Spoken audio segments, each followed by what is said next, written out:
My name is Brian Baldwin. I'm an outfitter and sales and marketing assistant with Chimney and Masonry Outfitters, and today I'm going to give you 3 telltale signs that you need to get your prefab fireplace checked out.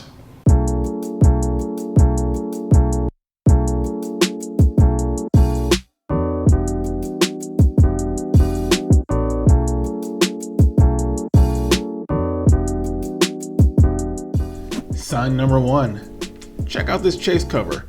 It's rusted from end to end. You might not be able to see this from the ground, but look at those streaks. This cover has decayed to the point that water is definitely damaging the system. You can see that the trim is starting to pull away. You know what that means, right?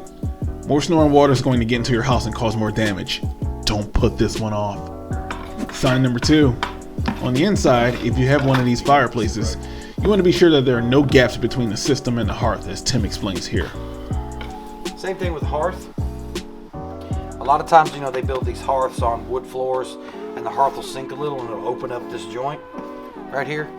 So when you got coals, you can get embers and stuff down in here, and this is normally sitting right on top of the floor, so that can be an issue.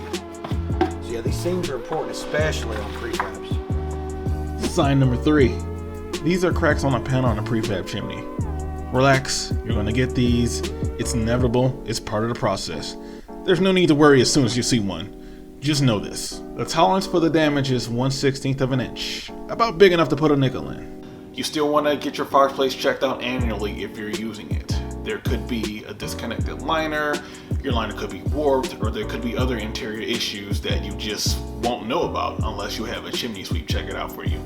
Get peace of mind, get your chimney swept. We share more content on Facebook and Instagram. Check us out there too. If you're looking to book an appointment, you can reach us on the web at cmoutfitters.com. You can email us at office@cmoutfitters.com too.